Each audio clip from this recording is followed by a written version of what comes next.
Hello and welcome to Entangled, the podcast where we explore the science of consciousness, the true nature of reality, and what it means to be a spiritual being having a human experience. I'm your host, Jordan Youkilis, and today I'm joined by my friend, Kristy Bendetti. Kristy and I start the conversation discussing Kristy's childhood in New Jersey and her subsequent move to Colorado. We talk about the split state dynamics between politics in North and South Jersey and the increasingly polar political dialogue in the country at large. We discuss our current economic system, whether it's possible to restructure it in a way that maximizes human happiness, and how best to do so if it is. We ask whether the younger generation today is more open-minded and or group-minded relative to older generations. We then dive into the nuances of the transgender movement and discuss free speech. Kristy then describes her experience of private school and the divisions between socioeconomic classes. We next consider one of the country's most polarizing topics, abortion. After that, Kristy describes her relationship with her immediate family members and with religion. We consider the nature and structure of time, and Kristy describes her bad trips on psychedelics. From there, we contrast spirituality with religion and consider the nature of love. We end the conversation considering ideas of clarity and perfect order. This outro is called In a Moment of Clarity. Outro is available for this and all episodes at entangledpodcast.substack.com. Music from the show available on the Spotify playlist Entangled the Vibes. If you like the show, please drop a 5-star review and subscribe on Substack, Spotify, Apple, or wherever you listen to podcasts. Please enjoy.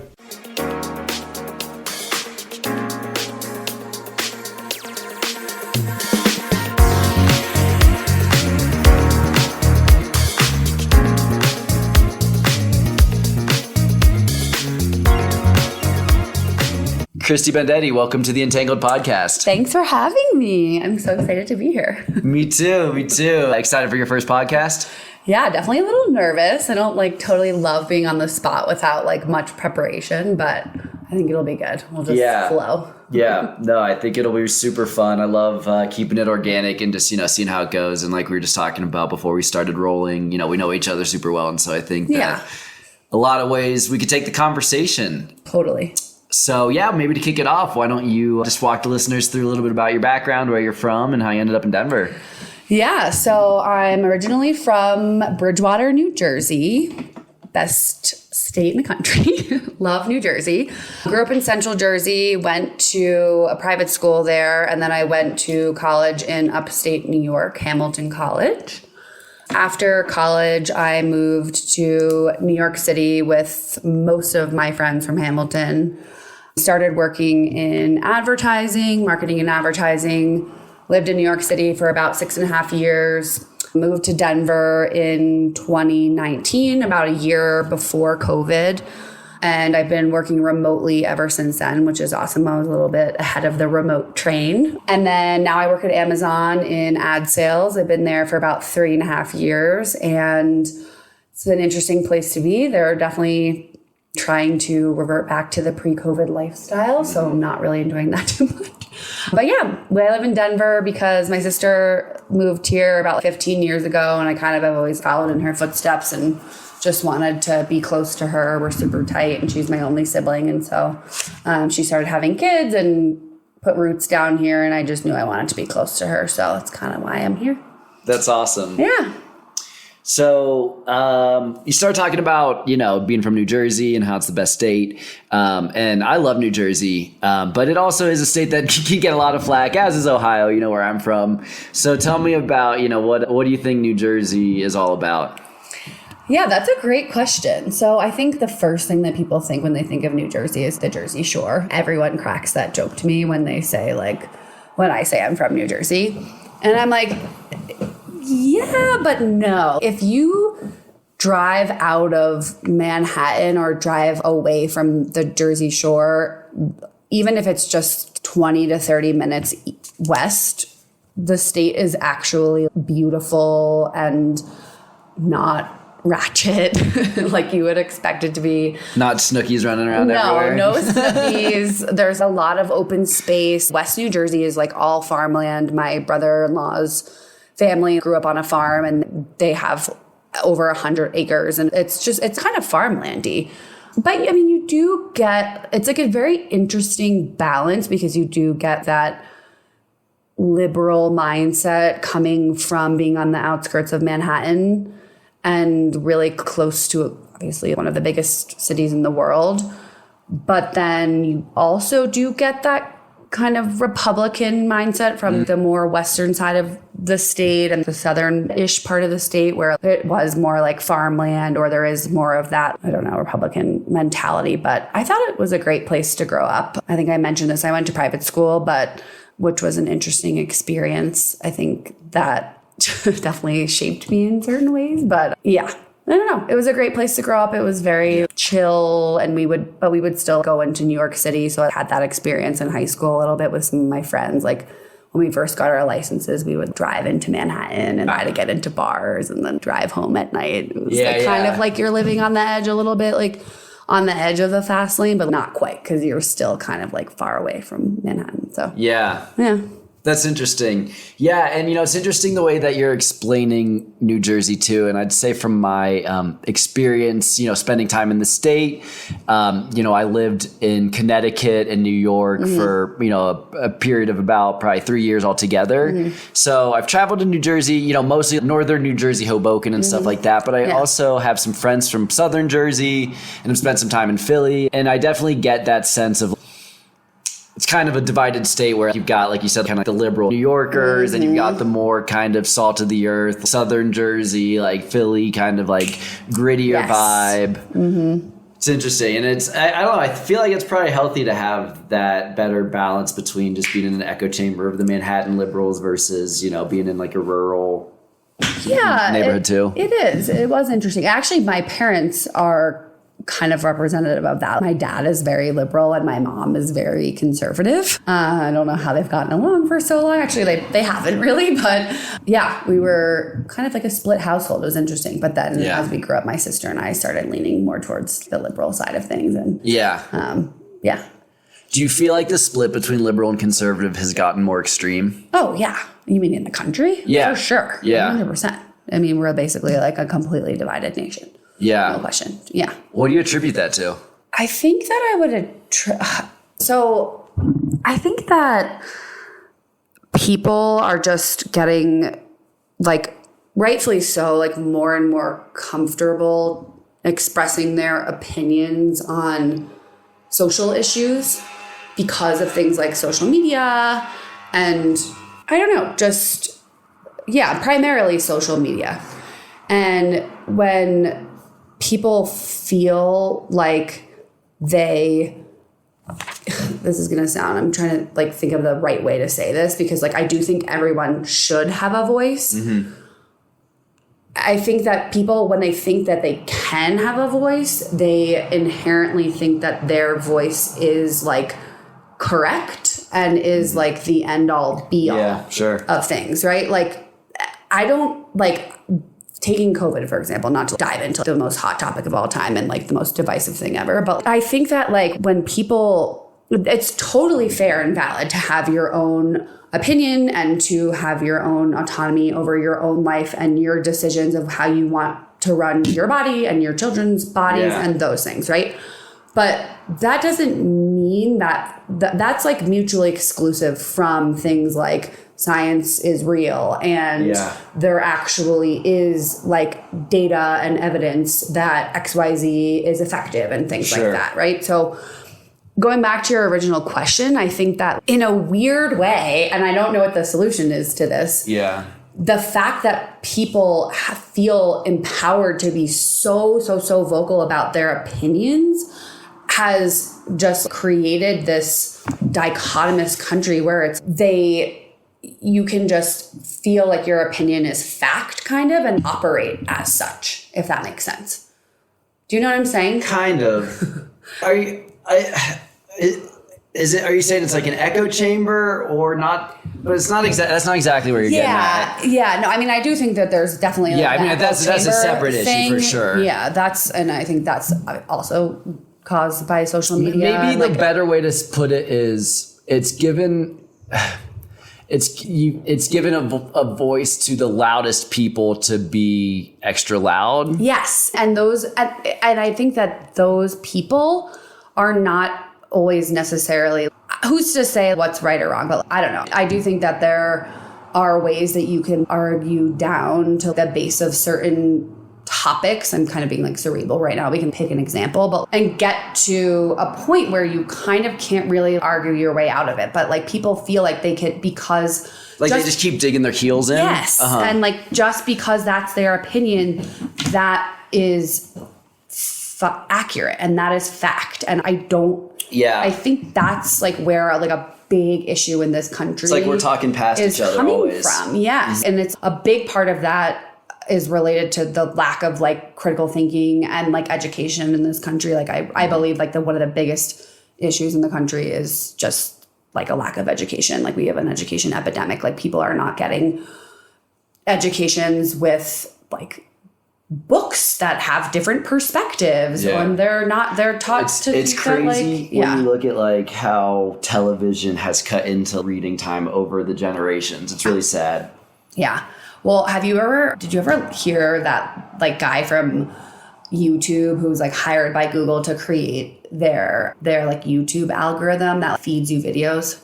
It sounds kind of familiar, but keep going. I forget his name, but this is like the echo chamber thing. But he was basically the one who created the algorithm that we use today on like YouTube and Instagram, where it's like this person has an interest in purple notebooks, which is sitting right in front of me. And now the next like 30 videos you're going to see are about like notebooks and the color purple and purple notebooks. And so you're basically only seeing the same things over and over again. And if you're not in an environment like in a classroom, for example, where you're like exposed to other things, you're only going to think that one way because that's what social media is feeding you. And that's like what people are ingesting, whether it is just like media or like even literal magazines that you're getting in the mail. That is all running off of an algorithm too. That's not just a manual thing. This person donated to the GOP and now they're going to get this pamphlet. I think it's like, it's interesting. It feels to me young people have gotten progressively less open-minded, and you would expect the opposite. And it's really sad. And I think a lot of it is because everything is so filtered and there's such an agenda and like these, I mean, you work in advertising, you know how smart all of this is. And it's, man, they like, and you know, and this is like a broader discussion on the economic system as a whole. But I think that the whole system of capitalism, as we've called it, which I think is frankly a big misnomer, right? What we've developed is kleptocracy, and, you know, there's an oligarchy in every single industry. Just look at who, you know, controls it all. So anyway, it's like, how do we keep what is great about entrepreneurialism and that spirit of growth, but also figure out a way that is more equitable organizational structure to run business and to run the economy as a whole in the future? Oh my God, if I could answer that question, I would be like, I don't know, Janet Yellen. I don't know. I mean, I have thoughts, but I don't know, you know, I don't come from like an economics background, but I do believe that there are some, listen, at the end of the day, what do you think matters the most? I personally think it's like human happiness and the lack of suffering. Right. And I don't necessarily mean from like a utilitarian standpoint, because that gets into some weird stuff too, where it's, well, then if one person is 100% happy, but that means that 50 people are suffering 1%. Like, exactly. You know what I mean? I mean like genuinely the greatest number of people with the highest percentage of happiness. And like historically, like if we look at countries that have been able to do that successfully, there are a small handful of them, and they are Denmark and Denmark. And I always use that as an example because I feel like people are always like, well, what's an example of, or people are always like, well, we can't tax people 65%. I mean, that's obviously extreme, but and maintain like a free market. And it's okay. Yeah, maybe we can't do that, but maybe we will instead be able to give people like unlimited free healthcare, and like that will ultimately make people happier than having a free market. I don't know. That is where the happiest people in the world live. But the problem is, for someone who is as jaded by the government as me, like I agree with you, and I used to like wholeheartedly advocate that. Like I was super supportive of Obama's healthcare plan and all that stuff. The problem is I just think that our government is so inept and corrupt that like it ends up, most of that gets wasted. And so what it ends up happening is you're not helping the poorest. In fact, you're subsidizing the, you know, rich men north of Richmond with your tax dollars, because most of it ends up making their way into their pockets, or, you know, just spent stupidly. I don't know. What do you think about that? Well, that is kind of what I think is ironic about that is like that technically is a traditional Republican mindset. Totally. That's let's give as much power as we can to the quote unquote individual, which ends up being the corporation, right? That's like in the case of my company, Amazon, that's like being like, let's give them a tax break so that they can then go create their own parks and schools and like venues for sports and concerts and all these things. And I don't know, like does that really work? I've never really seen like a great example of that end of the spectrum working, but I do feel like we have a good example of the other end of the spectrum working. But I know, I agree with you. I don't think that the solution is let's give all the power to all these like super corrupt people, but if you ever watch, I don't even know what I'm trying to say, but if you've ever seen like House of Cards or like or those shows and stuff, you see that like ultimately at the end of the day, like everyone has to be in bed with everyone else to get their agenda pushed through. Those guys are loosely based on the Clintons. Yeah, I did know that. Yeah. But yeah, I don't know. But I think it's interesting that you say that.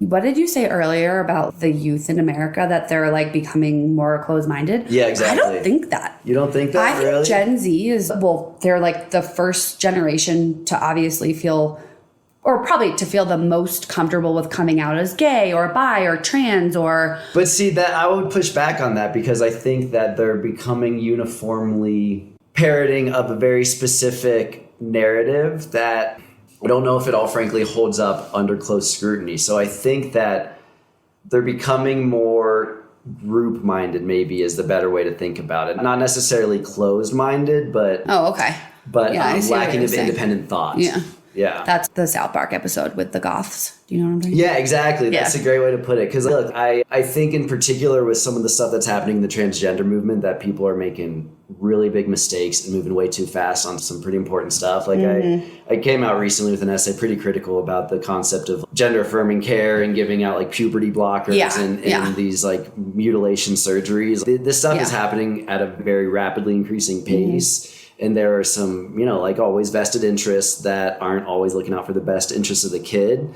And so I think we collectively need to just take a breath and just really examine everything we're doing. And we can't have a system where people are afraid to say what I just said because they're afraid of being canceled for being a bigot. Yeah. No, I agree with you. I mean, I am fully in support of the LGBTQIA community. I think people who feel like they want to be trans, like should be. But I do agree with you that like, I just don't understand why you would allow a child to make that decision where, you know, there's an age of consent for having sex and there's an age at which your brain is fully developed, which is why you can't drink alcohol before that age because otherwise it affects your development and things like that. So like, why would you give someone a very strong medication to change their makeup before they can actually I think that everyone should be able to make their own decision, but of a certain age, you know? I agree. Yeah. And I don't think that a parent should be able to make that decision for their kid if the kid is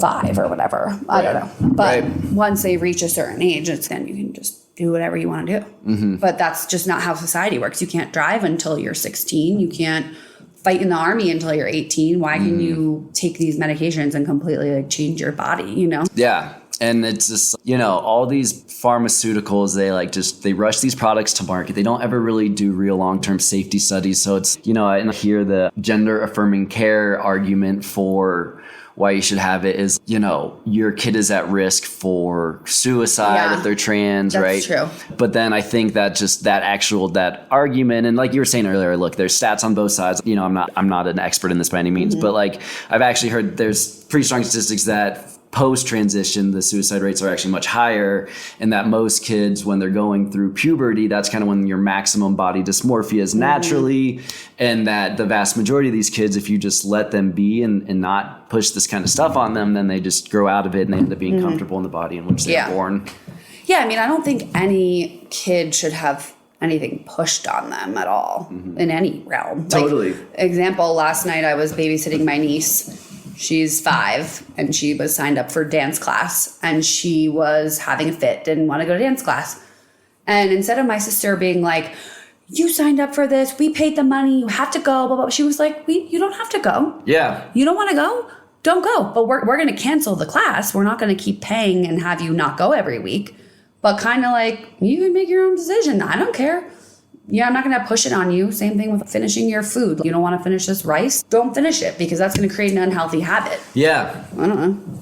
But I think one of the things that you just said that like really sparked something is I think that we have like little to no way of getting to the end result for these types of statistics. Like that is the problem. Like when we're talking in these conversations and what I was saying with the COVID stuff and anything, it's if we had a real number that we could trust on anything, we would actually be able to make like way more informed decisions about these things. But it's until then, like, why are we pushing? I don't know. Yeah.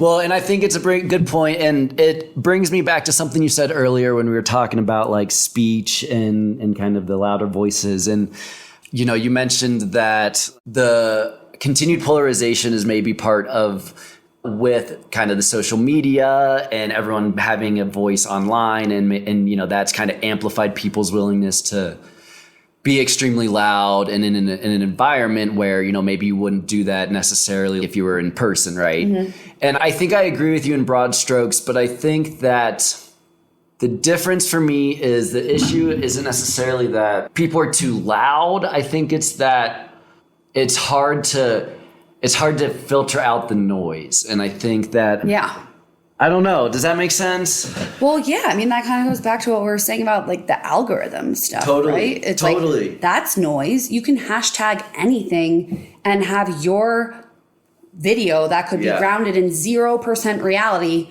come up on someone's feed. That's noise. That's the definition of noise. That's literal fake news. That is the definition of fake news. When people who are not experts on something, who don't have an education in something, who are self-proclaimed experts purport news as if it's fact. Yeah. And it's not. Yeah. And if you don't have a way of critically thinking and delineating what's right and what's wrong for yourself, that it's like from an educational background or whatever it is, like it's nearly impossible to filter out. No, I agree. And I think for me, one of the reasons I've again become so disillusioned with kind of the establishment narrative is I think that problem unfortunately extends into mainstream media and folks that we historically thought were very trusted independent news sources. And now it's, you look again and you follow the money and it's like, what do you know? 3/4 of CNN's, all the news budgets is paid by big pharma and stuff. And I'm curious, what are your views on the trustworthiness of the media? My God, I don't know. I mean, I think that I've read, but again, it's like, who published this? I read somewhere that the most unbiased news source is the Associated Press. You know anything about that? No. I know the Associated Press, but I haven't heard that. So if I am really trying to find the truth in something, I'll often go to the Associated Press, or there's one, is it Politico? No. Something that is a website. Yeah, no, that seems not right. Oh my God, I don't know. I know it's like, how do you trust what's coming out of these sources? Yeah. I don't know. I think it just continues to go back to what I keep saying of just, you have to take everything with a grain of salt. And that's why it's like education's responsibility to teach people how to critically think, right? Yeah. To be like, okay, like Fox is saying this, CNN is saying this. The truth is probably somewhere a little bit in the middle. Yeah. Well, and then that gets back into the groupthink question, right? Do you think our schools are teaching kids to critically think? So luckily, no, I don't think they are. Luckily, I was lucky enough to have an education that definitely did. Me too. Yeah. And I think we're the rarity. I think you're right. I think so too. Yeah. No, I don't think that people are, people are definitely not being taught how to critically think. And especially in places where they are like banning books and telling people that, they can't, I don't even know. Yeah. So, again, just echoing, I think we were really blessed to have really great school experiences. Now, when you were talking about your background, you said, I went to private school, and you're like, that's a whole experience. So what did you mean by that? I just meant that it was like a very quote unquote prestigious private school. And I do feel like everyone was very, I don't know, I don't want to like shit on the people, but I don't know. Silver spoon in hand. Yeah. Silver spoon in hand, and thought they were like better than everyone else. And I definitely came from a lower socioeconomic background. Did you feel like you had a chip on your shoulder because of that? No, I didn't necessarily feel like I had a chip on my shoulder, but I do feel like it just made me like look at things a little bit differently. And I also maintained friendships with a lot of friends from the public school of like the town that I grew up in. Yeah. And I feel like I was able to like kind of like toe the line back and forth between the two worlds in a good way, but like kind of help me keep that perspective of, okay, not everyone's parent like works at Goldman Sachs, and like not every single person in the world has a trust fund. Yeah. That's just kind of what I meant by that. But Yeah, no, I think it's a good learning for sure. And it gets back to us kind of living in like different worlds almost, even though we're all, Americans, like it is just such a kind of microcosm by microcosm type, country and world we live in still. Okay, I have a question for you. Yeah. Are you comfortable talking about abortion? Yeah, let's go. Okay, so what I don't like is when there's like big hypocrisy in like the way that certain parties like approach topics. So again, not to be shitting on Republicans, and I hate even using that term because it's so blanketed, but like Republicans saying that they don't believe in abortion and that they don't believe in, a woman's right to choose. How is that not considered big government?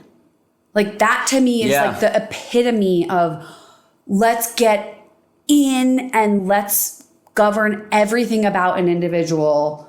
And do you know what I'm saying? Like, no, keep going. I've got a lot of thoughts about this. I'm just trying to get my mind. Yeah, I don't know. I always try to reconcile that when Republicans have that POV. I mean, and again, I don't even want to say that because statistically, I do know that the stat is that 69 to 70% of Americans believe in abortion.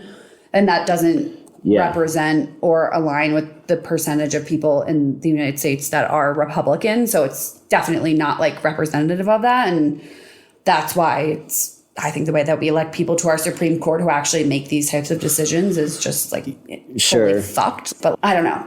Yeah, I don't know. I think that's like an interesting topic to talk about when you're like trying to figure out like how to reconcile social issues with certain sides. And then another topic I have to talk about, which I like, is, and I'd love your opinion on, is when people say, oh, I'm socially liberal, but I'm fiscally conservative. Yeah. That is inherently at odds with itself. Like you kind of can't be that. I don't know if I agree with that, but keep going. Yeah. I mean, some people don't. I'd love to hear your opinion, but where we put our money dictates how important and the priority level of social issues, right? So if we say, oh, I'm socially liberal and I believe that everyone should have the same level of free education up until 8th grade. Yeah. It's okay, that's awesome. But then where do you think the funding is going to come from for that? If you're at the same time, taxes. They're funding hundreds of billions to Ukraine like it's nothing, right? There's always money if it's pocketing the right people, right? Yeah. So the funding argument, I think, is a little bit hollow because if you actually look at where the government money is getting spent. And that's what I come back to the social liberal, fiscal conservative kind of thing. Like, I agree if we could get the money together for the fiscal conservative stuff.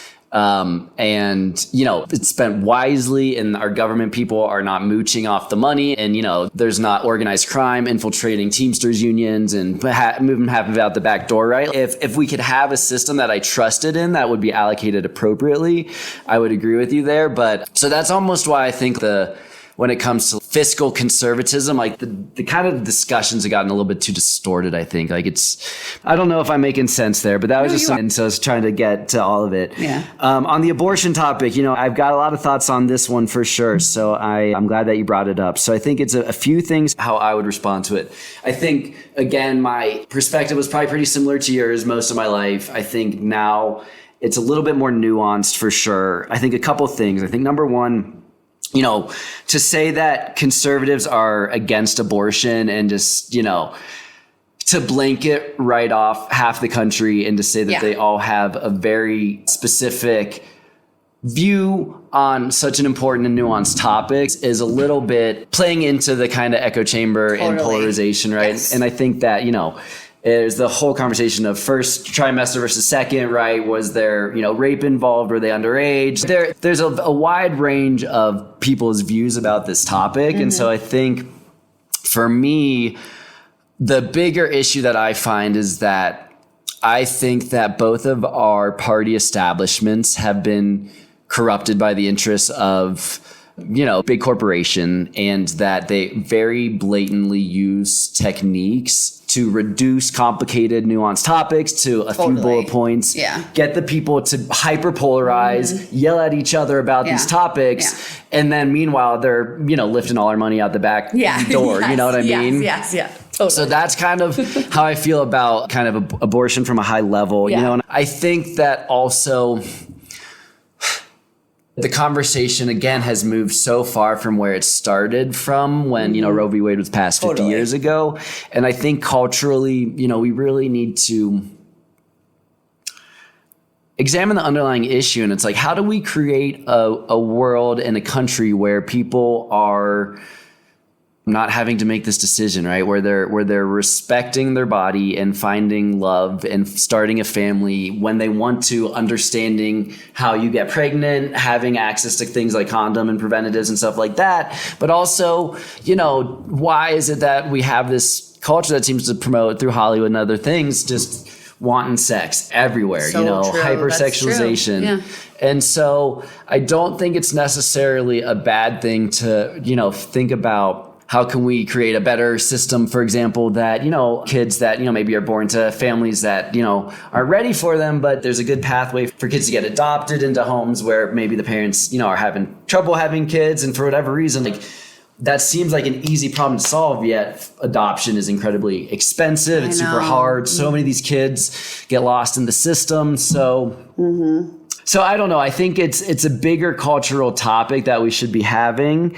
And then, you know, I agree. And look, I think there's some scary stuff when you really start digging into it. And again, I think it just has to do with our view on life and how we think about, you know, and then look, everyone's got a different perspective on when life begins. Is it conception? Is it birth? You know, but at the point is, you know, I heard a pretty scary statistic that, like, I think in New York City, for example, there are more black babies that are aborted than that are born, you know. And it's pretty crazy to think about. And it's like, how did we get to this point, you know? But what are you defining as a baby? Do you know what I mean? Well, just, I guess, are you including, like, a literal cell that's 7 weeks old? I'm saying, I think that's probably what that statistic comes from. I'm assuming that includes any fertilized egg. Yeah, would be my guess, but you know, I don't know. But anyway, but I hear what you're saying. If it almost doesn't totally matter, because what you're saying in that is just clearly like the black community is having sex as doing something without understanding the full repercussions, and then they are trying to scale back or like backtrack in a decision that they made. And it's like, they shouldn't have to be in that situation to begin with. Exactly. And I think a lot of that traces back to some, like again, it's misdirection. What are the real underlying issues? Oh, we've had generational poverty. Totally. You know, there's recidivism in the prisons, right? There's a prison industrial complex. Like you start digging into Lyndon Johnson's civil rights policies, like it actually has, I think, really held back the Black community in a lot of ways, that it created these kind of systemic financial and judicial injustices that, you know, then that creates the situation where it becomes, you know, you have less of a nuclear family. It becomes harder to sustain children, which I think leads to, you know, less folks wanting to have them. So I'm just saying it's just, these are complicated. Exactly. It's complicated. We shouldn't reduce it. And then I know it's very true. And one other thing, and, you know, again, to get to the point of why I just think both the Republican and the Democratic parties are full of shit and just kind of throwing these hollow slogans to divide and conquer, because that's what they've always done. That's what powers of establishment always do, is divide and conquer. That's all they've got.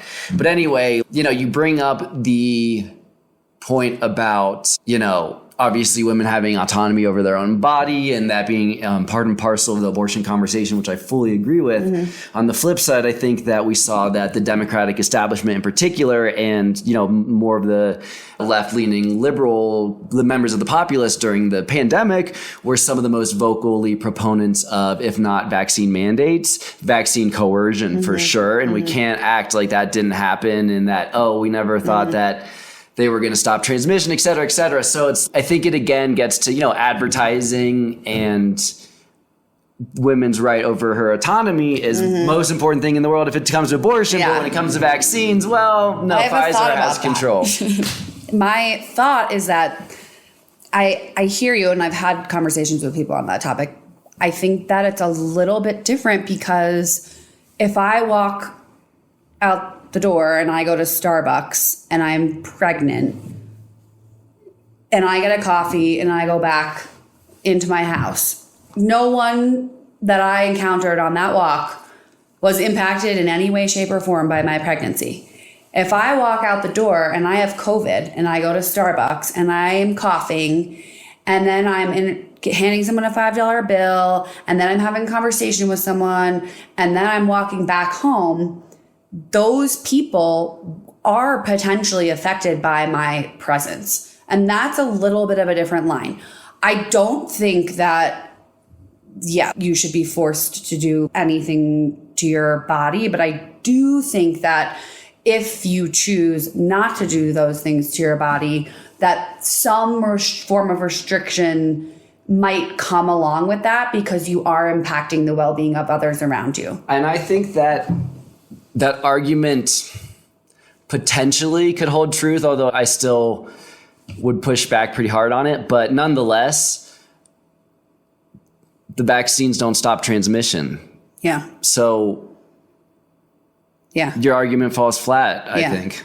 Well, they stopped Joe, who you're talking to's grandfather, who potentially has a predisposed condition, but they don't stop you from transmitting it to him. No, but they stop him from dying from it. But then why does it matter if I get the vaccine? Like, you know what I'm saying? And go to other You know, that I hear what you're saying. I think it matters more for those people that are like in a vulnerable position. Yeah, but so I don't know. Anyway, interesting stuff. So I want to go back to your relationship with your sister. Okay. Yeah. Tell me about, you know, you were saying before we started recording that she's kind of been like your kind of guiding North Star in your life. Yeah, she's kind of been like my pseudo mom. She's 8 years older than me, so we were never really at the same point in life until I would say I graduated college, because at that point I was an adult, somewhat of an adult, and she was about 30 and like married and was starting to have kids. And so we started to be able to relate on more of a similar plane when I was like a little bit older versus when I was like 8 years old and she was 16. We like couldn't relate on anything. And she was like, you're an annoying 8-year-old. And I'm like trying to smoke weed with my friends. But I think that always caused that like relationship of me like looking up to her and really seeing her as an older. Yeah. But yeah, I mean, we've had our ups and downs. Like we're both like like very hard-headed. We're both very like ambitious. We both always like to be right about things. And when you put two people in a room that are like that, they're like inevitably going to butt heads. But the good thing is that, I mean, LOL, because it's like an echo chamber. But the good thing for our relationship is that we often have like, the same opinions about things. So like, we're very like boisterous about the same things. Yeah. Like we're on the same team. So that's kind of nice, because otherwise I feel like we would have no relationship at all. Yeah. If that was not the case. It's sad that politics can divide family like that. Really? But it does. I mean, it's crazy. I mean, my mom is a Trump supporter, and I am not going to lie. Like it was divisive for sure. I don't think that, I don't know. It's so hard to know what to say, because like, I don't want to be like insulting my family on this, but I do think that people who like voted for him, and I know you're not going to agree with this, but like I don't even know how to say this without sounding so fucked up. But I just think that people that voted for him put human rights issues second to things like money and businesses. And no, I think I certainly understand your perspective there. And I used to take a similar perspective for sure. When I'm trying to remember which election, it must have been 2020. I came out with a video on Facebook, super against Trump, and had all these arguments against it, and I voted for Biden, et cetera, et cetera. I think as I have lost my faith in the establishment media, anyone. Exactly. And I think I also recognized that when I first got to know Trump as a political person, not just as some random dude on The Apprentice, right? I bought what the media was saying about him, hook, line, and sinker. And so, and that kind of message has been so hammered into us for the last 7 years that I thought, I've started to challenge, if I looked at him, knowing what I know now and kind of had a bit more independent thought coming into 2016, I think I would have felt differently about him. Am I saying I'm going to vote for him in 2024? I would strongly prefer Robert F. Kennedy. He is my guy. I love Vivek Ramaswamy too. I would love for the country to have an option between the two of them. I think that Joe Biden has proven to be extremely corrupt. I think all the things that you raise, all the issues you raise about Trump, Biden has been, frankly, at least as bad, if not far worse than Trump was during his presidency on all those kind of human rights accounts. Really interesting. I really think that. And so, exactly. Yeah, exactly.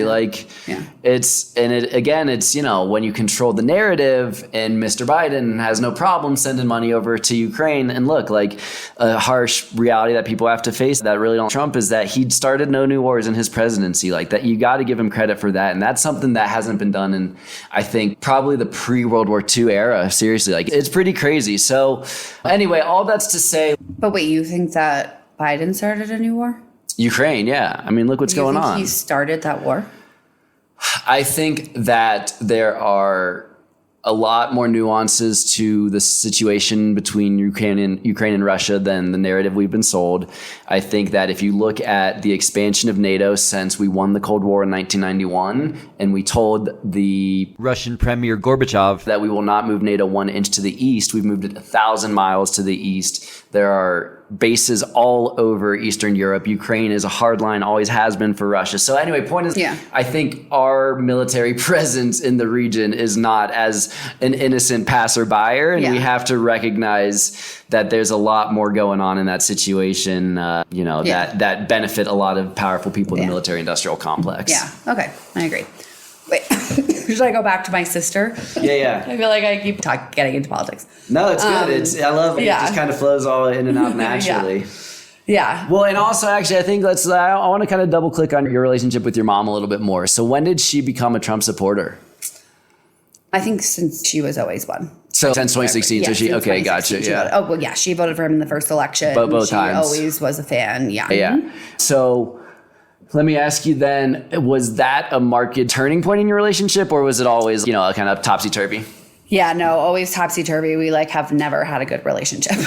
Politics mainly, or other stuff? No, other stuff. She just is not self-aware, and she's not the type of person to try to get deep on issues or really have deep conversations. She's very surface level and money driven and things like that. And it just kind of always rubbed me the wrong way. And so we were just never really close. Like I never wanted to confide in her. And my parents like fought a ton when I was growing up. And so I think from a really early age, I realized like I couldn't, like I had this perspective of I can't even see them having a successful relationship. Like, why would I rely on them for advice in my own relationships or in my own career or things like that totally. when they can't even get their shit together to not have an argument like every single day.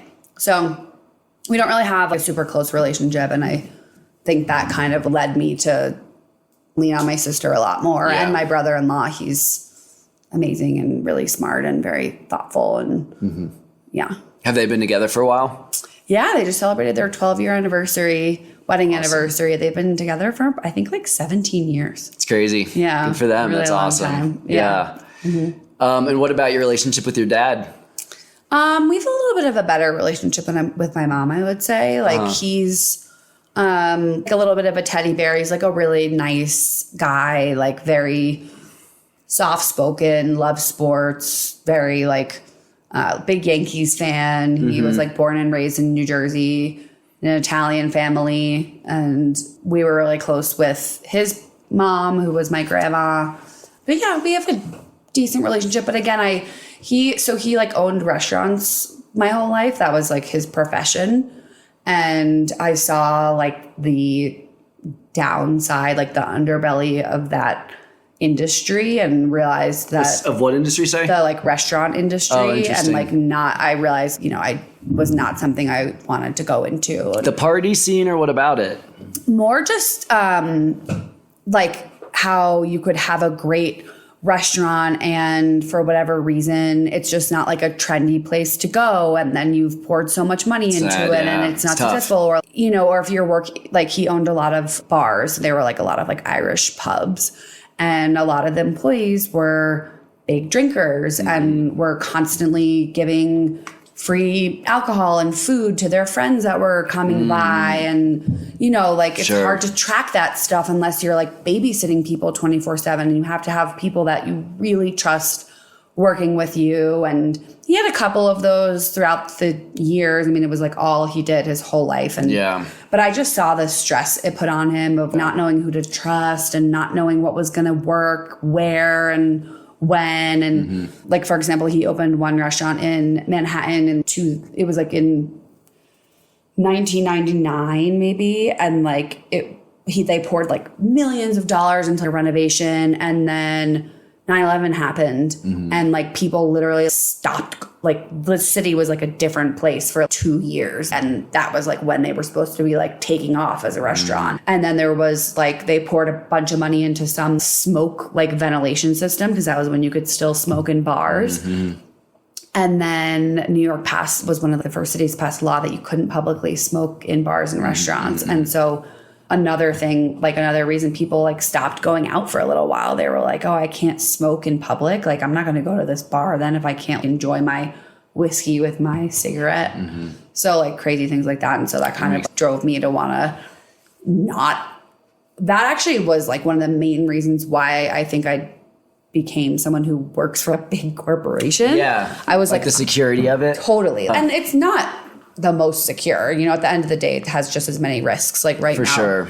Amazon is trying to get me to sales, and they're advertising's first cut in the down cycle. Exactly, all that stuff. And they're trying to get me to go back to the office. I've been working remotely in Denver, and now they're saying you have to move back to New York City or you have to quit.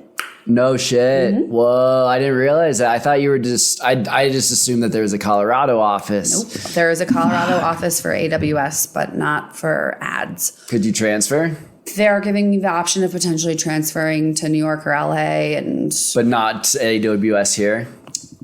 Or you just don't want to do that. It's not really like my expertise. Yeah, it's a little more technical. Is that right? Yeah, I'm not really like a software salesperson. It's like definitely more technical in the software salesperson. I just am not like, I don't know cloud stuff, not software, just cloud sales. I just don't know the cloud that well. So Wow, crazy. So it's not like the most secure, but it's different than having my entire like livelihood on the line and having, I don't know, like a very like niche expertise, and then being like, it's different for you. Like you working like finance, and let's say something were to happen with Key, like those skills that you have are like very applicable to a lot of other jobs that you could potentially go out and get. But if I was, you know, a restaurant owner, it's not the same thing. Sure. But I mean, if you can sell, like, I think that's probably the most important skill in any business. Doesn't fucking matter what you're doing. You got to learn how to sell. So true.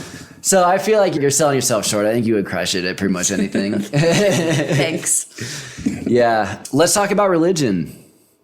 What has that, you know, I guess A, what does that word mean to you, and B, what role has religion played in your life? Oh my God. Yeah, it's definitely played an interesting role. I would say the biggest role that it's played, honestly, is like having just friendly, thoughtful debates like this with my peers. I'm not religious in the traditional sense. I don't pray to God. I would probably call myself more of a Buddhist. Like I believe in infinity and like energy, reincarnation and things like that. But I definitely don't believe in like an end all be all God who's like talking to me up there and is a man and is a white man that's 5'8" and has big beard and like driving on a Thunderbolt. You know? Yeah, exactly. I mean, it's funny. Like that literally is like laughable to me. And I don't like to like and say that in an insulting way. Like I'm not like, I think, again, people should be able to do whatever they want to do, but it is laughable to me that someone is like out there, like at home, like talking to themselves, like talking to what they think is like a man in the sky. It just is a little wacky to me because, again, it's like what I was saying at the beginning of our conversation, but there is no logic that you can apply to it, right? And I think that's, if you're having a conversation with someone who's really religious and you're trying to have a little bit of like religious debate about something and get to the bottom of it, like they won't have a logical conversation with you because the answer is it's not logical. It's all faith-based. You don't have to have proof, or you don't have to have reason, and you don't have to have like science, and nothing really, like it's all based on just like belief. And I just can't really buy that. Like you're too much of a rational person. Yes, exactly. I'm too much of a rational person. I like to be able to like reconcile things in my head and make sense of them. And I just think that like Buddhism, in my opinion, is the perfect marriage of what you would call a traditional religion and science. It's I totally agree. Like when you think of a scientific principle, like matter can neither be created nor destroyed, but only change in form. That literally is a Buddhist principle. Yeah. That is Buddhism. It's beautiful. Like that is saying like your physical body can disintegrate into all these pieces, but it's going to come together in like these other forms and re-inhabit life in another like completely different way, and like life will re-inhabit you in a different way, and might not be in like a human form. It could be an animal, it could be a refrigerator, like anything. So it sounds like your kind of base case scenario is reincarnation exists. Is that fair to say? I think so. Yeah. I'm in the same boat. Yeah. And I don't know. But I don't think it's like in the sense of like a spirit is like an entity. I don't think it's I die and my spirit is one thing that comes out of my mouth. So you don't believe in a soul? Is that fair to say? I don't think I believe in an individualistic soul. Okay, interesting. I believe in a really everything is the same. For sure. Everything is one. Like, because for sure, what really gets me to the bottom of that is like the concept of infinity. And I am by no means an expert to talk about infinity, but if you think about outer space and you're just kind of like, where does it end, right? It doesn't end. It literally, there's no like wall where all of a sudden that's one of the crazy things about it. Right. Yeah. Well, and did you see that just recently they said, oh, hey, we got it wrong. The universe is actually 3x as old as we thought it was. Oh my God. No, I didn't. That's insane. And we can't even conceptualize that. No. And like it just proves we don't know shit about what we're talking about. No. And you know, it's interesting what you bring up about the soul thing. And I don't want to fucking overstate my knowledge of Buddhist principles by any means. Me neither, yeah. But I think my understanding is kind of the main division in kind of the or at least one of the main divisions in some of the larger sects of Buddhism, is just this kind of question of, I think they generally universally agree in the kind of concept of the oversoul, the one unified entity, but then they split on, is there also maybe this like kind of interim kind of soul, like individual, but also maybe two, it's not necessarily as individual, but it's not also not infinite. Yeah, right? I think I see what you're saying. Yeah. And that's something that I think about a lot. And, candidly, this was something that kind of resonated with me on a psychedelic journey I was thinking about this idea of the soul as like a spider web. And I think it's a metaphor I've heard in some kind of reference to Buddhist teachings, but, again, I'm just talking out of my ass. But anyway, it felt like maybe like the soul is kind of like the joining of where your different lifetimes come together, right? And you carry forward your karmic debts. And so then you meet so your soul is kind of like the sum of the parts of everyone who's impacted you in your kind of experience of duality. Yes. Yeah. Love that. And then you keep, and it's like many lives, many masters, you recommend it. Yeah. And then you keep meeting these people in your future lives, and maybe now it's, was your daughter, before it was your father, right? But you kind of get to keep learning from and working through that karmic debt in multiple lives. But even just from a matter principle, that is a fact. The skin cell on your face, it came from somewhere. It didn't just come from nothing. It came from an amalgamation of shit that you're putting in your body and then producing and then growing. But that didn't come from a magician. It originated from other things in the earth. Yeah. Have you ever read Slaughterhouse-Five? Yeah, I love that book. I've got a Kurt Vonnegut tattoo on my back from Slaughterhouse-Five. Yeah. Oh my God. Okay, what's the tattoo? So it goes. Oh my God. Wow. Yeah. So that kind of reminds me of the book where he's looking over, he literally talks about looking over the Rocky Mountains and seeing everything in one continuous plane of existence he's talking about time. And he's it's been a minute since I read it, but I read it a long time ago too. And I actually think that might have been the only Kurt Vonnegut book I've ever read. But yeah, basically, I don't even remember what the full plot was, but I just remember this one part about how they're talking about how the main character is processing time, and he kind of takes this weird step back and can sort of see the entire Rocky Mountain range from an above perspective, and he just sees everything as kind of almost like in Interstellar. That was a big that's exactly what I was just thinking of when you were explaining that. Where it's everything is existing at the same time, which is also kind of a fact if you think about light and how everything registers with light refractions. It's those the way that we're seeing things, and then those things are being recorded in light waves is kind of infinite. Those things are rippling out, and they are all existing at once. That's so crazy. Yeah. Yeah, so I love talking about time. I think it's just such a fascinating, crazy concept. And so saying what you're just saying about time being, all happening at the same time, which I also agree with wholeheartedly. And so how do you think about that fact in light of your experience of time and, living a life of, childhood to adulthood, right? How do you reconcile that trippy fact? Oh, God. I don't know. It's really hard. And honestly, this is one of the reasons why I can't do psychedelics, because I've had a couple of really scary trips. Yeah, you told me about that before. Feel almost like I'm bordering psychosis. Yeah, can we talk about that? I'd love to know more about what that experience was like. Oh my God, it was really horrible. And I always feel even today, the last time I took acid was probably 8 years ago. And I today can feel and put myself back into that feeling and how scared I felt, nearly to the same degree. I could put myself back into that mental state, and it's a constant thing for me to try to. Do you have any idea how high of a dose you did? No, I took 2 tabs. Oh, that's a lot. Yeah. It was a lot. And I was on other drugs too. Sure. So it was a lot. What else were you on, if I could ask? I was on Molly. I've candy flipped before, and it was really scary. Yeah. I'll never do that again. Okay, interesting. Yeah. Yeah, so that's the one probably if I had to say like I had a bad trip, and I wouldn't even necessarily, I wouldn't say that was a bad trip. I just, it was a fucking stupid trip. I could have gotten arrested. I could have gotten, like I just was being an idiot. So those are terrible. So but anyways, candy flipping is a bad idea, folks. Noted. Didn't know that. Wish someone told me that before I did it. So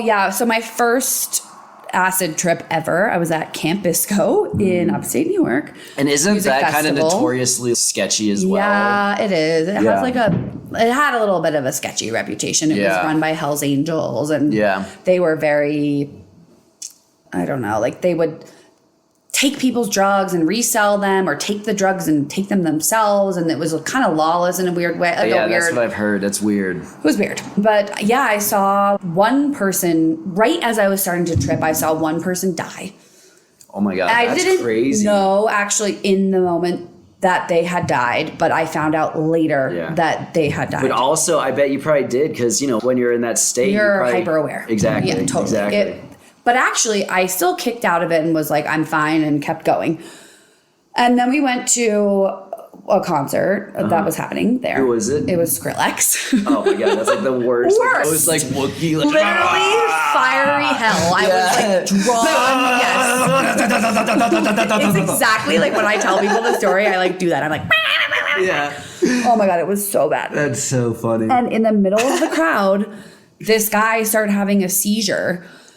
And he was pretty close to me, and so everyone was doing the thing with the lights up around him and creating like a circle, and it like just snapped me out of whatever.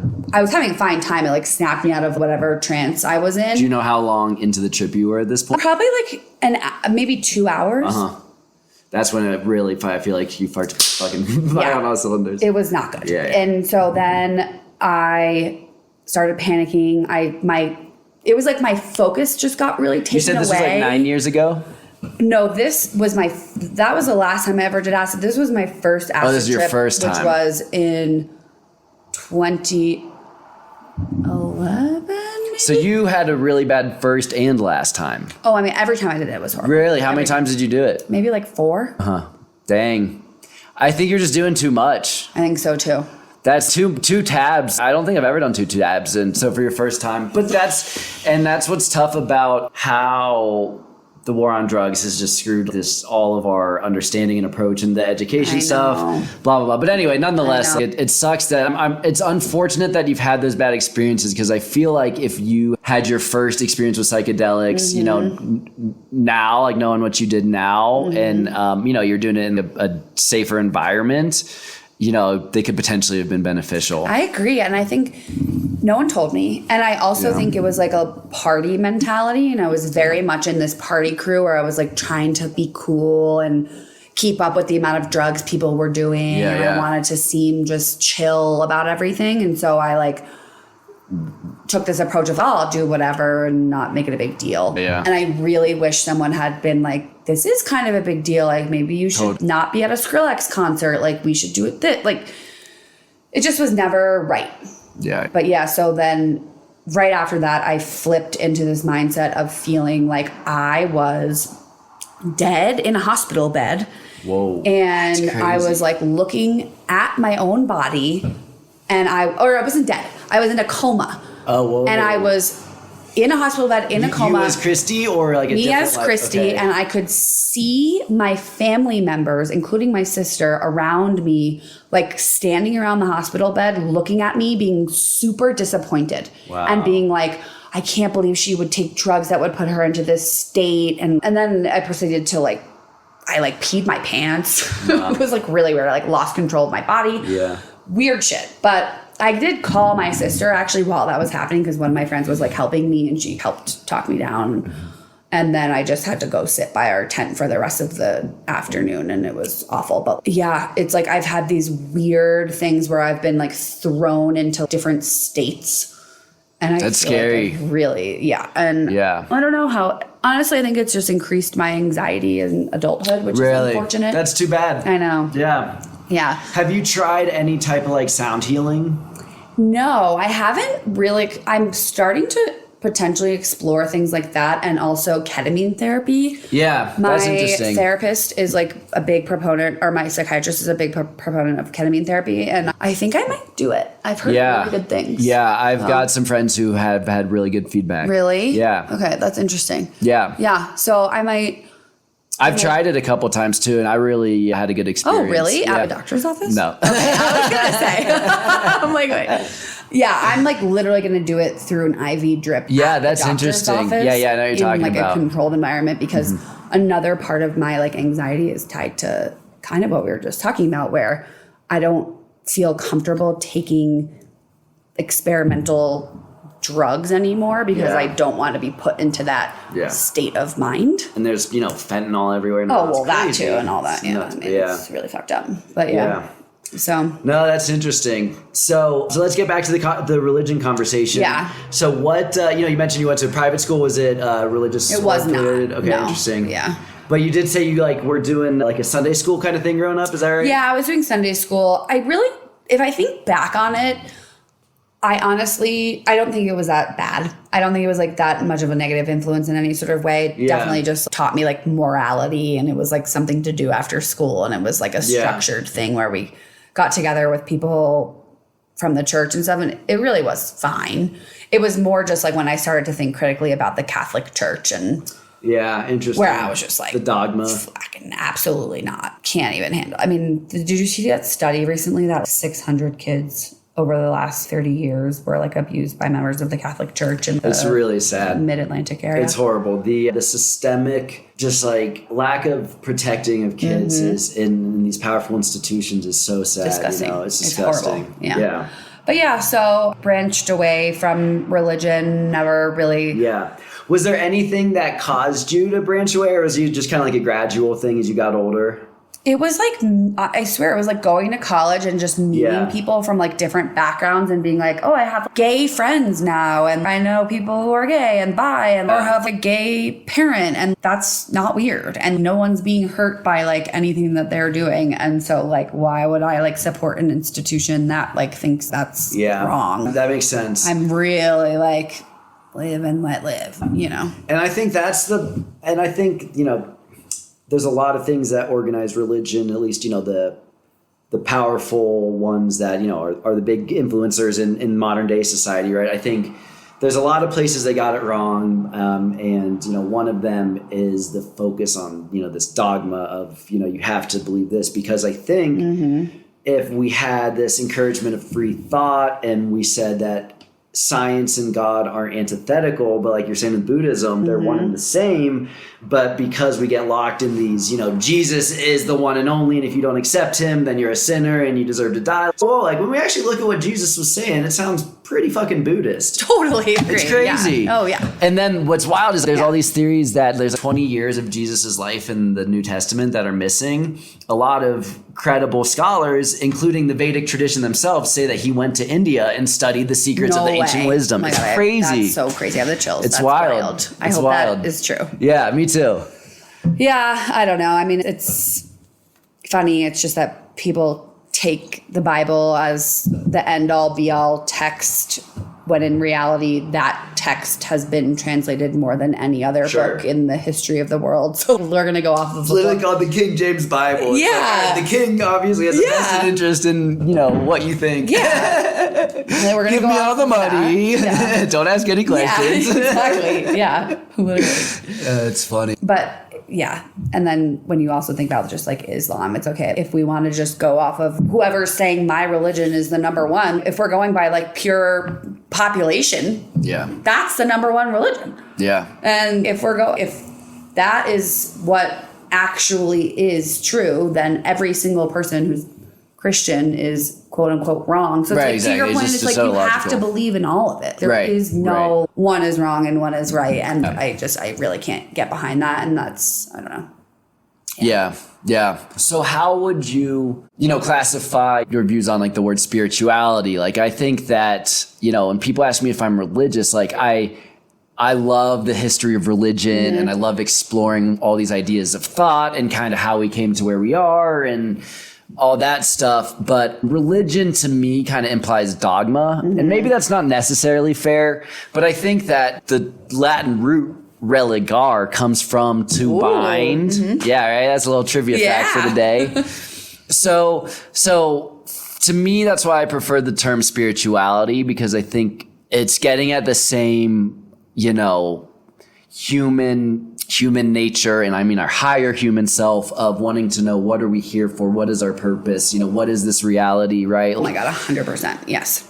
And so you can get that, but also with the free thought to talk it out in open debate and say, but it also has to make sense for what we're seeing scientifically in our reality and all that stuff. And let's have that conversation. Let me practice how I want to.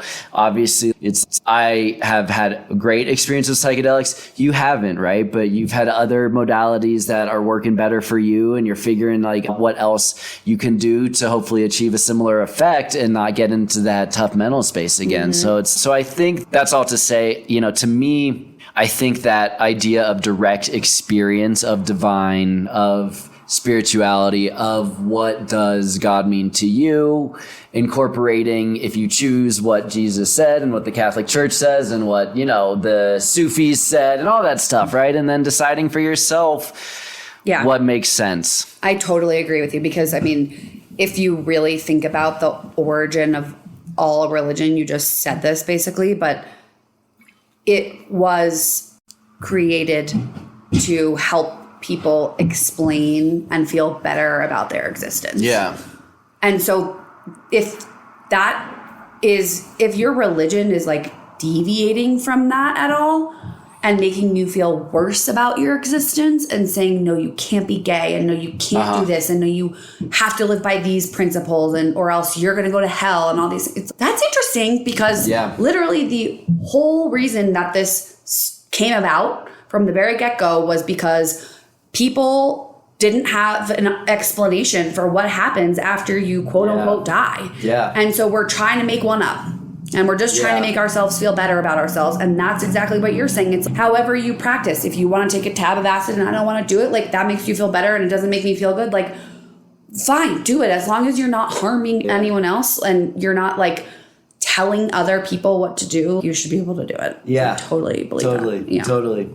And I think that's one of the cool things about this confluence of different spiritual traditions that I feel have really, found each other. And I think in the age of the internet with YouTube and stuff like that, it's all starting to build on each other at such an awesome and compounding rate, right?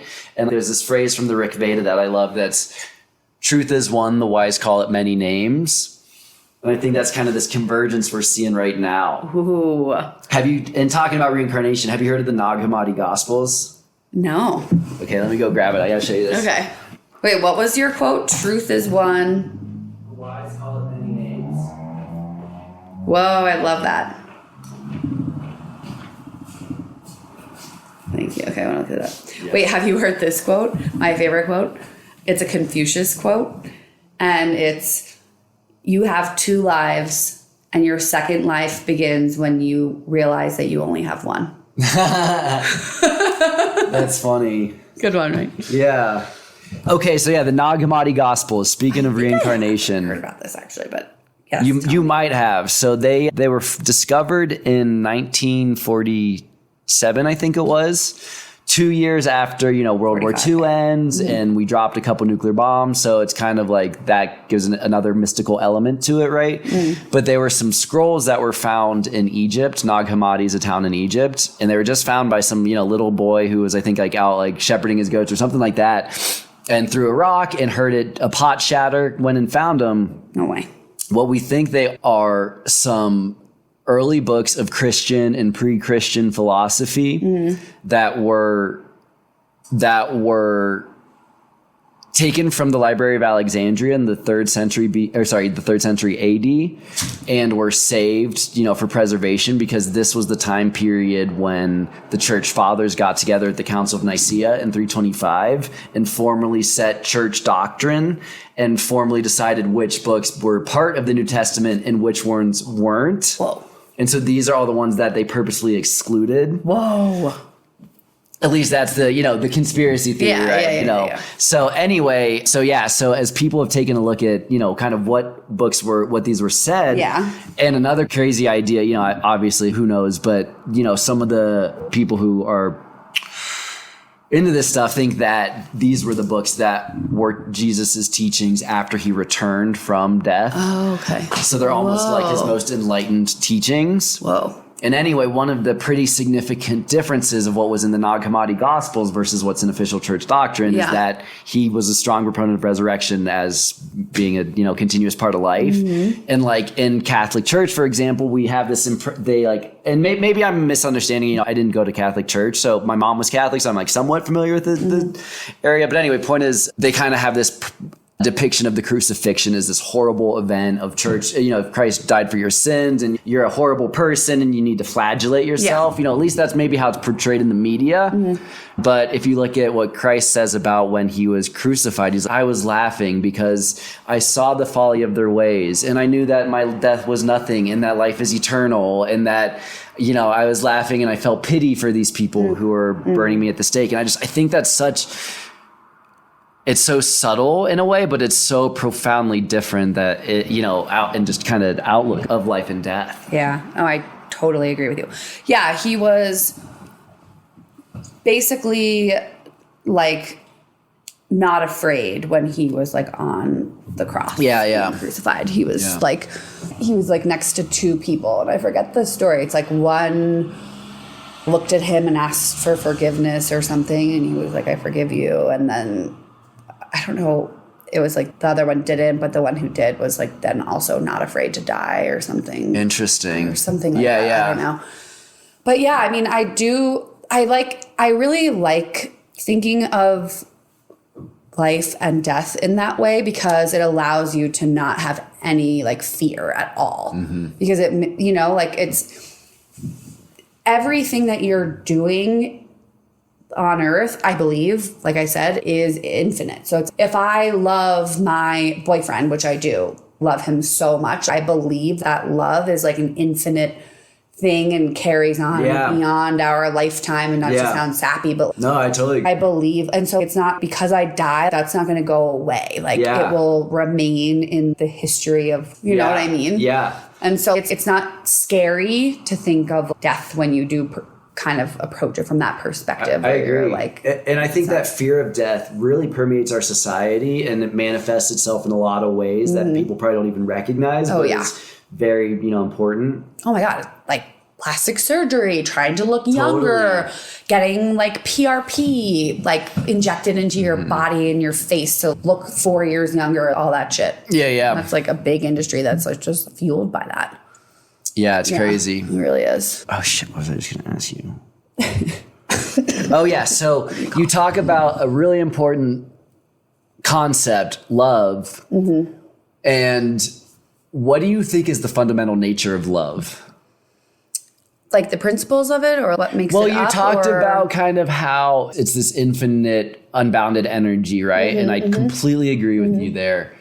And so there's obviously, the romantic love but I think, and I want to say that, the Vedic tradition has something like 7 different types of words for love, right? It's, I think, a much more complicated concept for sure. So, feel free to take this question however you want. But I think specifically I'm getting at, you talk about that unbounded nature of love, like, what does that mean for that emotion, for the nature of reality? Like what, does that question make sense? Yeah, kind of. I'm trying to think of my answer.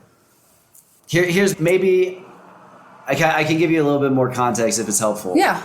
I think for me, when I had my spiritual awakening, I don't know if we've talked about the specific story before. I can't remember. Okay, but it was, I had been introduced to some kind of more metaphysical concepts that really opened up my eyes to the idea that science and God are, one and the same, right? And so then I decided to take a high dose of LSD, started meditating very deeply. I was just getting into meditation and, kind of had this breakthrough moment where I had that moment of ego dissolution. And during that experience, I felt as if the entire cosmos was love. And it proved to me that there is no death. And so yeah, that's kind of what I'm getting at. Okay. I have had nothing as profound, there was nothing that I was doing that led me to that, but I have had 2 experiences of that reading books randomly. I remember I was reading a book on my balcony at my old apartment, and I had it was like a fleeting moment. And it's like, if you think about it in contextual terms, it's probably what like the closest I'll ever be to like reaching nirvana, where you have a moment of clarity where you're like, you see everything as it's supposed to be in like perfect order. Yeah. And that is kind of where I had that feeling of like, love is infinite and everything is like everlasting and everything is fine and going to be fine and it will forever be fine kind of thing. Yeah. But it was literally just from reading a book. And I was like, had like a moment with a passage that I was reading. That's so cool. So that book I just grabbed is called The Supreme Awakening by Dr. Craig Pearson. Oh my God. It's great. And he documents all through history, all through different cultures, the exact experience you're talking about. Wow. This mystical experience of nirvana is a real phenomenon, and we can see it if we look at the scriptures. Yeah. And I don't want to sound like cocky, I've reached nirvana, but I think that I had a literal 1 second in my entire life fleeting moment of feeling like that.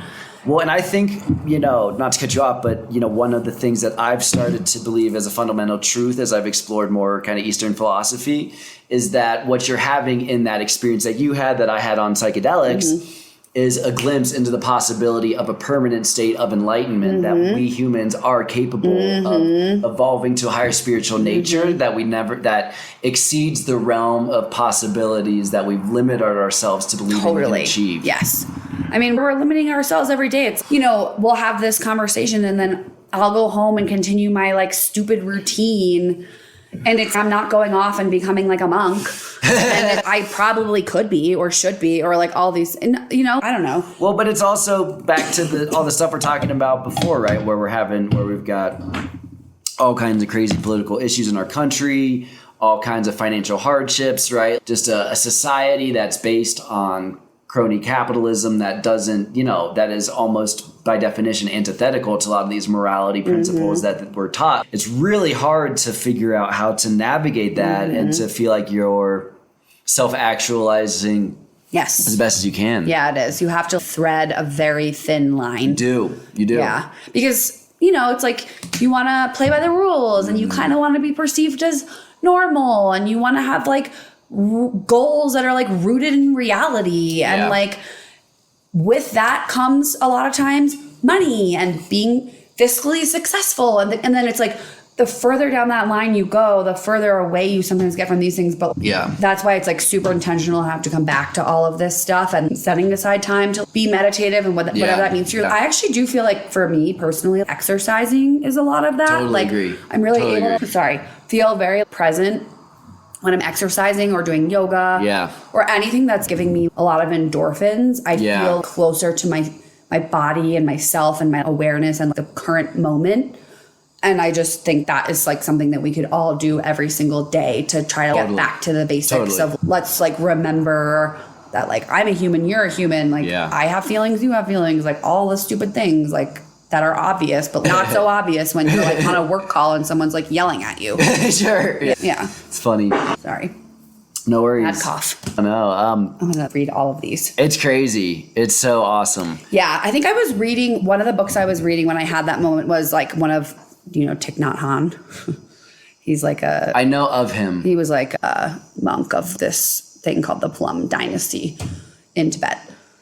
A friend of mine is really into him, and I've been meaning to do research. He passed away recently, cool. But did he have involvement in the place in Colorado, or am I getting him mixed up with another guy? Do you know what I'm talking about?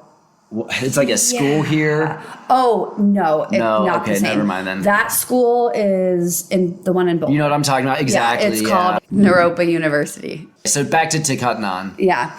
No, I mean I was just talks about mindfulness is one of the biggest teachings of his, and also one of the books I read just happened to be on mindfulness, and he just really breaks it down of nothing you're doing in your day-to-day life should be like routine. You should never be like I mean, I'm paraphrasing because he doesn't say you should never blah, blah, blah, but it's you should never be like washing the dishes or walking down the street just trying to get from point A to point B or trying to finish the dishes. Like you're just like lighting time on fire. Like you should be like living in that moment and like fully like happy that you have that like second. You know what I mean? Even if you're doing a chore that you think is like kind of annoying. And while you were reading about that concept, you experienced it. That's kind of so like cool. when I was like, I had a flash second of just being like, oh, I get it. It was was like it's like nearly impossible to put it into words, but all I remember was epiphany. It was an epiphany, but it was like, all I remember thinking was like, I get it now. Yeah. Like I get it.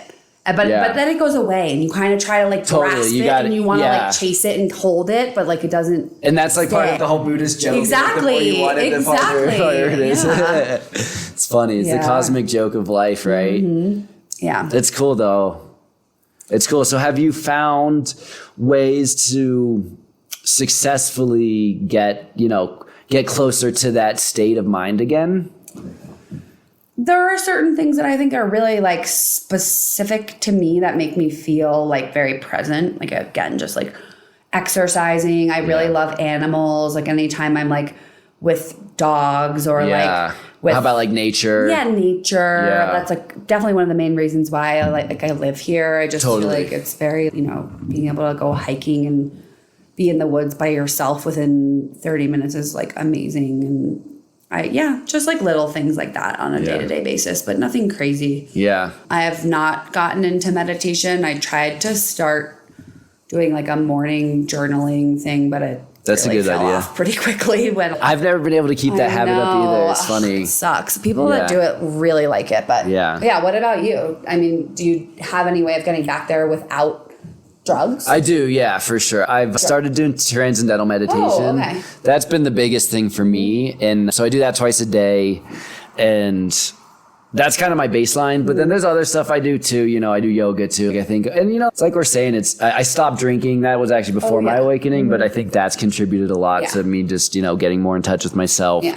So, it's like kind of like we're talking about. It's kind of always the 80-20 rule, right? Like you can talk about your kind of epiphany having that reading moment, or, I can talk about my psychedelics experience, but at the end of the day, it's what gets you, it's all the stuff you already know anyway, right? Eating healthy, getting good rest, being spiritual, caring about your community, being in nature. It's like all the stuff that's so it's just, but it's just you gotta build a habit. It is. Yeah, it's hard to do. It is. Yeah. It's hard. It's in the hustle bustle and the rat race. It gets lost in the shuffle. Yeah.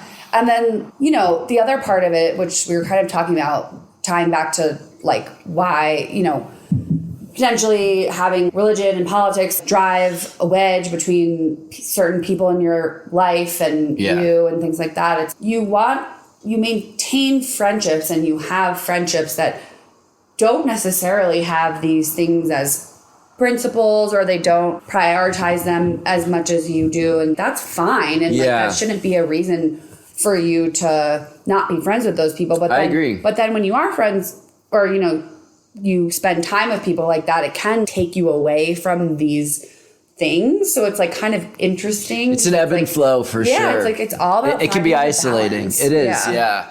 And like I've definitely found that since starting Entangled. I think some of my more like straight-laced friends, I've certainly noticed that like they are not as close as they used to be, right? Mm-hmm. And I totally understand, and I don't beget anyone any issues for that, right? And I think we're all on our own soul's journey. Like when the time is right, we'll meet again. And in the meantime, I've gotten to meet so many amazing new people and learn their perspectives and have this type of amazing conversation with you that you and I would have never gotten together to just talk about, right? Yeah, that's true. So it's cool. Yeah. I know it is interesting. It is that ebb and flow. It's you kind of have to like constantly be like checking back in with yourself and constantly be like reminding yourself of, I know these things and I know these things are good for me, and carve out time for them in whatever way that you can. Yeah. What type of exercise do you like to do? What like gets you in that flow state the most? I like everything. And I do really cardio heavy things. Like I think that's important. Yeah. You got to get that in. Yeah. Yeah. But I love like yoga flows. I do a lot of spinning. I just did Orange Theory. I like to. Do you do like ClassPass? I have ClassPass, but I also just signed up for a membership at Orange Theory. I really like it. And I need to lift more weights, and I never lift weights. So like this is getting me to do it. Too. Yeah. So it's like you run on the treadmill and then you do like a combination of weightlifting and rowing on the erg. But yeah, it's all, I just feel like very present. And I do feel like when post-college, when I was like drinking a lot, I got like a personal trainer, which was way beyond my means. Like I did not have the money for it. And I was like, yeah, personal trainer living in Manhattan. But I swear to God, I was also like starting talk therapy at the time. Yeah. And I swear to God, getting this personal trainer and getting into physical shape helped my mental state. Totally. 100 times over more than talk therapy. I mean, the talk therapy, I don't want to shit on it. I still do it and I think it's amazing. But I think, did you watch Stutz? No, what is that? Really? The Jonah Hill documentary? Oh, I heard about it, but I didn't watch it. You have to watch it. Yeah. And he has all these little kitschy principles for getting through hard times and thinking about yourself and how to just, you know, approach the world and things like that. But like one of his principles is like, he has like a literal formula for getting out of depression. And I never had depression, but he has 3 to 4 like principles. And he basically like, whenever he's like talking to a patient, I can guarantee you if you follow these 4 principles, you will not be depressed any longer. The number 1 thing is like move your body and exercise. Number 2 is like maintain interpersonal relationships. Number 3 is, I don't know, hygiene. I'm making that one up. I don't know. But I know the 2 ones are like exercise and interpersonal relationships. And it's so true. It's totally. If you just like connect with yourself and connect with others, it solves like 99% of problems. I mean, body and mind are just, to me, so interconnected. It's like, how could it not be? It's, when you like see a wild animal or whatever, like you're in a fearful state, like you're tense, like you're like, and that's not the natural state for us to be in, right? You should be fucking moving your body, flowing, just so. Yeah, I love it. I think exercise is so important. I know. I feel like we talked about going to yoga, but we never did. Yeah, we should do that. I just joined Core Power. Oh, you Let's did? do that. Yeah, I go to Core Power on ClassPass. So hell yeah, let's do it. Let's find some time. I'm very down. Yeah.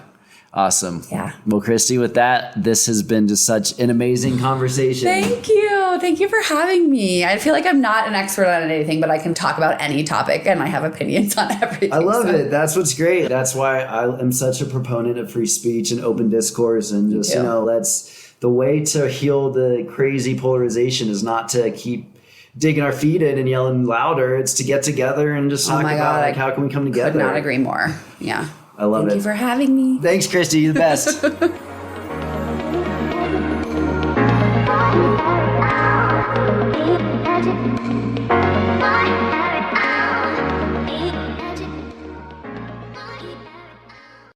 Thank you all for listening, and I hope you enjoyed the episode.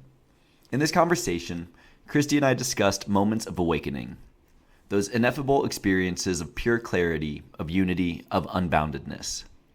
Many have experienced these transcendental moments throughout the ages, but few have been able to describe them. Even fewer have been able to recreate those experiences, often instead finding that the harder they strive, the more those experiences elude them. In our conversation, I mentioned the books The Supreme Awakening, Experiences of Enlightenment Throughout Time, and How You Can Cultivate Them by Craig Pearson. In his book, Dr. Pearson studies spiritual, philosophical, and literary works from different cultures throughout different ages. He extracts their descriptions to find commonalities. Pearson further makes the case that this brief epiphany of cosmic consciousness is one which can be made permanent through the use of consciousness-expanding technologies such as transcendental meditation. Here are the characteristics Dr. Pearson describes in these encounters of spiritual awakenings. Quote, "What is this experience like? We can locate first-hand descriptions of this experience in the writings of people throughout history. Here are some of the qualities they ascribe to these moments. Inner expansion, clarity, wakefulness. These experiences involve expansion of awareness and extraordinary inner lucidity. More than 2,500 years ago, Lao Tzu wrote that in this state one's mind becomes as vast and immeasurable as the sky. Henry David Thoreau describes moments when we become like a still lake of purest crystal, moments of serene and unquestionable wisdom. Alfred Lord Tennyson describes experiencing a state of transcendent wonder associated with absolute clearness of mind. During the past century, Thomas Merton, the American writer and Trappist monks, describes moments during which our soul suddenly awakens us to a new level of awareness, making the ordinary waking state seem like sleep in comparison. French playwright Eugene Ionesco describes similar experiences, concluding, It is as if we lived in a profound lethargy. We wake up for a few moments from time to time, then we sink into empty sleep again. Happiness and bliss. This experience brings an infusion of happiness, joy, and bliss. Angela of Foligno, the 13th century Italian author, writes, "My soul was in unutterable joy." The Canadian novelist Lucy Maud Montgomery describes feeling so happy that her happiness seemed to irradiate the world with its own splendor. Claire Luce Booth, the American writer, congresswoman, and ambassador, describes how joy abounded in all of me, or rather, I abounded in joy. Czech Republic President Václav Havel's experiences brought him supreme bliss and infinite joy. Experience of underlying reality. Along with this joy often comes a sense of profound knowledge of direct perception of underlying reality, ordinarily inaccessible. Writes Lausser, one finds the anchor of the universe within himself. The novelist Arthur Koestler writes, its primary mark is the sensation that this state is more real than any other one has experienced before. That for the first time the veil has fallen and one is in touch with real reality, the hidden order of things. The experience of the divine. A number of writers describe this underlying reality as divine. When one experiences this reality, writes the Chinese sage Zhuangzi, his life is the working of heaven and he mingles with the heavenly order. Plato writes that in this state, the soul is in the very likeness of the divine and immortal, adding, this state of the soul is called wisdom.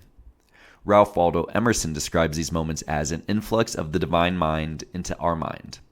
Walt Whitman declares that we reach the divine levels and commute with the unutterable. A feeling of naturalness and familiarity. Extraordinary though these experiences are, at the same time they are utterly natural. One feels one has come home. Thomas Merton writes, we enter a region which we had never even suspected, and yet it is this new world which seems familiar and obvious. You seem to be the same person, and you are the same person that you have always been. In fact, you are more yourself than you have ever been before. You have only just begun to exist. You feel as if you were at last fully born. Eugene Ionesco expresses it like this. I suddenly entered the heart of reality, so blindingly obvious, so total, so enlightening, so luminous, that I wondered how I had never before realized how easily this reality was to find, and how easily I found myself in it. The English writer Rita Carter says, all my experience up until now has been in some sense unreal, adding, it all felt entirely natural. The moment of a lifetime. Those fortunate enough to have such an experience reverence it as the supreme moment of their lives, the touchstone by which all other experience is evaluated. The English writer Edward Carpenter observes, the fact of its having come even once to a man has completely revolutionized his subsequent life and outlook on the world. More than this, many people declare that only such experiences deserve to be called life. For the first time we exist, writes Ralph Waldo Emerson. Tennyson regarded this experience as the only true life. American writer Franklin Merrill Wolfe says it gives a feeling of being alive, beside which the ordinary feeling of life is no more than a mere shadow. We find descriptions of these experiences in the writings of scientists and artists, writers and composers, monks and explorers, philosophers and athletes, in autobiographies and journals, poems and letters, lectures and novels. These moments are described in strikingly similar terms by people from different times, different cultures, different religions. As Edward Carpenter puts it, of the existence of this type of experience, there is evidence all down history, and witnesses far removed from each other in time and space and race and language, and perfectly unaware of each other's utterances, agree so remarkably in their testimony that there is left no doubt that the experience is as much a matter of fact as any other human experience. Where is the button? On the one hand, we have a class of experiences that appears universal. It has been described by people throughout history, throughout the world. The people who have had these experiences, moreover, hold them in the highest regard. Ionesco, sensing the enormous potential of these moments, writes, the interior mechanism that can set off this state of supernormal wakefulness, that could set the world ablaze, that could transfigure it, illuminate it, is able to function in the simplest, most natural way. All one need do is press a button. Only it is not easy to find this button. We fumble about for it in the shadows. On the other hand, these experiences appear by most reports to be rare, fleeting, and unpredictable. Evidently, few who describe such experiences could deliberately induce them. If the experience is so simple, natural, and valuable, why can't we have it at will? Is there some way to elicit it? Where is the button? And what is its larger significance?" End quote. Pearson goes on to argue that this button can be found in meditation. That through the repeated integration of what the Vedic tradition refers to as the fourth state of consciousness, transcendental consciousness, with our waking state consciousness, one can eventually achieve a permanent state of enlightenment. In this state, that fleeting moment of unity exists permanently alongside our waking state consciousness, enabling the enlightened individual to experience 200% of life. On Substack, I've included Dr. Pearson's description of the 7 states of consciousness according to Maharishi Vedic science. We see this technical advice for going inward not just in the Vedic tradition, but in spiritual traditions throughout the world. Dr. Pearson highlights how we find the summons to go within. Quote, "Hence the inscrutable God is called silent by the divine ones and is said to consent with mind and to be known to human souls through the power of the mind alone." Zoroastrianism, Zoroaster, 11th to 10th century BCE, Iran. "One who knows others is intelligent. One who knows himself is enlightened." Taoism, Lao Tzu, the Tao Te Ching, 600 BCE, China. "Know thyself." Temple of Apollo at Delphi in Greece, circa 500 BCE. "Be a lamp unto your own feet. Do not seek outside yourself." Buddhism, Gautama Buddha, circa 6th to 4th century BCE, Nepal and India. "What the superior man seeks is in himself. What the ordinary man seeks is in others." Confucianism, Confucius, 551 to 479 BCE, China. "Behold, the kingdom of God is within you." Christianity, Jesus Christ, circa 5 BCE to 30 CE. "Look within. Within is the fountain of good, and it will ever bubble up if thou wilt ever dig." Stoicism, Marcus Aurelius, 121 to 180, Roman Emperor. This region of truth is not to be investigated as a thing external to us. It is within us. Neoplatonism, Plotinus, 205 to 270, Egypt and Italy. "Call yourself back then to yourself, O soul, and seek in yourself all that you ought to get knowledge of." Hermetic writings, 2nd to 3rd centuries, Egypt. "Go not outside, but return within thyself. In the inward man dwelleth the truth." Christianity, St. Augustine, 354 to 430, Algeria.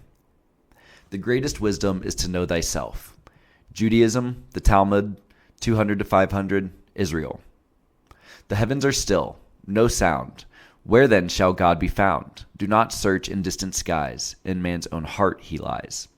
Confucianism, Xiaoyang, Confucian philosopher, 1011 to 1077, China. "Why do you go to the forest in search of God? He lives in all and is yet ever distinct. He abides within you too, as fragrance dwells in a flower, and reflection in a mirror. So does God dwell inside everything. Seek him therefore in your heart." Sikhism, Guru Granth Sahib, 15th to 17th centuries, India. "The human mind, partaking of divinity, is an abode of the deity, which is the spiritual essence. There exists no highest deity outside the human mind." Shintoism, Hayashi Razan, Shinto and Confucian philosopher, 1583 to 1657, Japan. End quote. Comparative religious scholars have found recurring themes throughout the ages. These themes have been termed the perennial philosophy and include this emphasis on direct experience of divinity.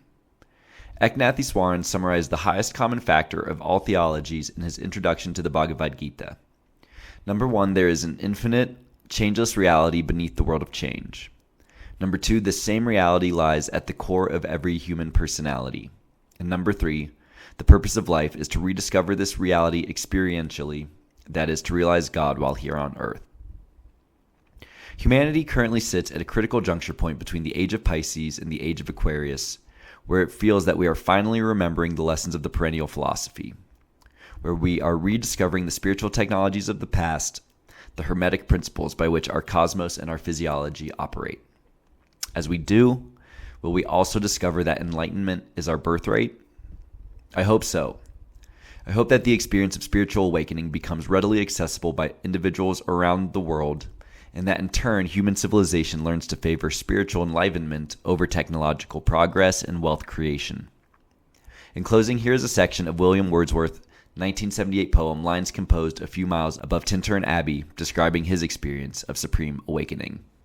That blessed mood in which the burthen of the mystery, in which the heavy and the weary weight of all this unintelligible world is lightened, that serene and blessed mood in which the affections gently lead us on, until the breath of this corporeal frame, and even the motion of our human blood, almost suspended, we are laid asleep, in body and become a living soul, while with an eye made quiet by the power of harmony and the deep power of joy, we see into the life of things.